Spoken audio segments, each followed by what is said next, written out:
Quand on pense à l'Europe, on pense souvent à ses grandes villes, à son histoire et à sa gastronomie. Mais l'Europe, c'est aussi un terrain de jeu immense pour tout randonneur qui se respecte. Des paysages alpins aux falaises maritimes, je te présente dans cette vidéo 5 randonnées des plus belles du continent. On commence avec un grand classique, avec la Corse et son fameux GR20 qui traverse l'île du sud au nord, traverse toutes ces fameuses montagnes avec ces terrains assez rocailleux, assez accidentés aussi, qui méritent de l'attention. Donc c'est quand même la randonnée la plus dangereuse d'Europe ou l'une des plus dangereuses d'Europe. Donc quand même avoir de l'expérience et des compétences en randonnée pour la faire, parce qu'elle reste quand même assez difficile avec plus de 200 km de randonnée et environ 11 000 mètres de dénivelé positif à manger pendant environ 10 à 15 jours de randonnée, ce qui est quand même pas rien. Donc là, on parle pas d'une balade, on parle d'un vrai défi qui n'est accessible qu'aux randonneurs expérimentés, qui ont du matériel, qui ont déjà connu des terrains assez compliqués, qui savent un petit peu de quoi ils parlent et si possible accompagnés aussi. En deuxième point, on passe en France et on est à cheval entre la France et l'Espagne avec le fameux Camino de Santiago qui est donc une partie du pèlerinage de Saint-Jacques-de-Compostelle qui est super connu en France évidemment, comme tu peux le voir à l'écran avec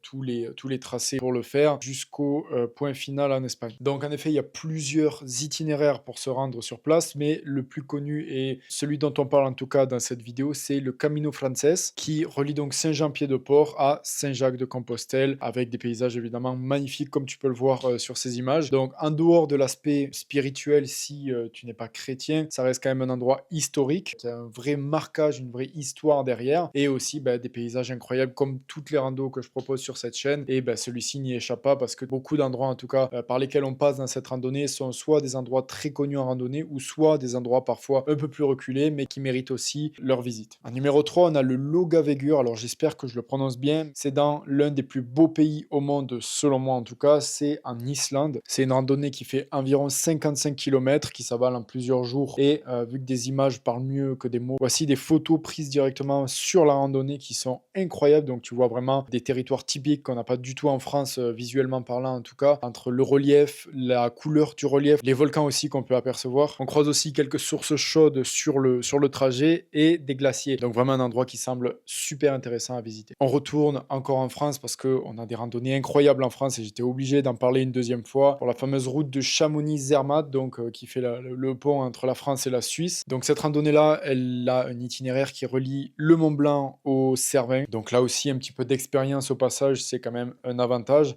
Et ça reste un endroit qui demande des ressources, qui demande de l'énergie, qui demande du matériel. Et pour ce qui est de la rando en elle-même, toujours pareil, on est dans des territoires alpins, donc forcément incroyable. Tout ce qui se rapproche du Mont Blanc de près ou de loin, incroyable. On a une fois de plus des glaciers, des villages d'altitude, enfin voilà, je vous mets des images, mais l'endroit est absolument incroyable comme d'habitude avec les Alpes et surtout quand on se rapproche de la Suisse, on n'est strictement jamais déçu. Et pour ce cinquième point, j'ai voulu donner un petit peu d'originalité en partant du côté de l'Irlande, dont on n'entend pas souvent parler dans le milieu de la randonnée. On entend quelquefois l'Écosse, l'Angleterre, mais c'est vrai que l'Irlande, on en entend très peu parlé au final sur le territoire, sur le domaine de la randonnée. Donc pour cette vidéo, on va se rendre aux falaises de Moher. C'est un endroit magnifique qui plonge directement dans l'océan. Donc on a une vue imprenable sur l'Atlantique et c'est une randonnée qui, à la différence des autres, est quand même beaucoup plus accessible, qui est beaucoup moins difficile en soi. Quand je te mets les chiffres ici, tu vois que c'est une randonnée qui n'est pas non plus hyper difficile. Bien sûr, toutes les randonnées s'adaptent évidemment, mais voilà, ça reste plutôt quelque chose d'accessible à n'importe quel amateur de randonnée qui ne demande pas énormément de matériel. On est plutôt sur une balade, mais visuellement, ça reste un endroit différent de ce qu'on a l'habitude de voir, avec une culture différente aussi en Irlande. Et c'est un bon moyen pour moi de découvrir des cultures plutôt que d'aller dans des endroits hyper connus, même si c'est bien aussi.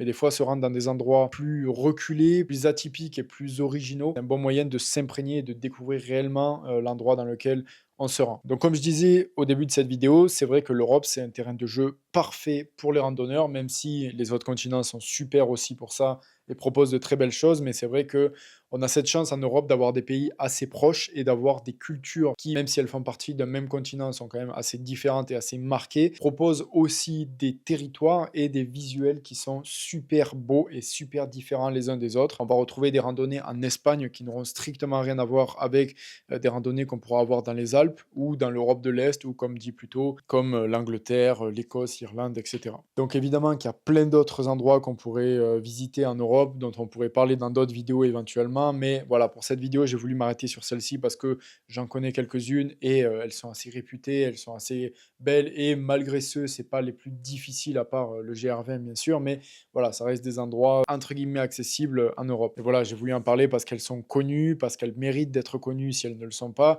et qu'elles sont aussi originales les unes que les autres. Donc, n'hésite pas à t'abonner pour de prochaines vidéos en randonnée. N'hésite pas à proposer en commentaire d'autres endroits à visiter en Europe dont on pourrait parler dans cette vidéo.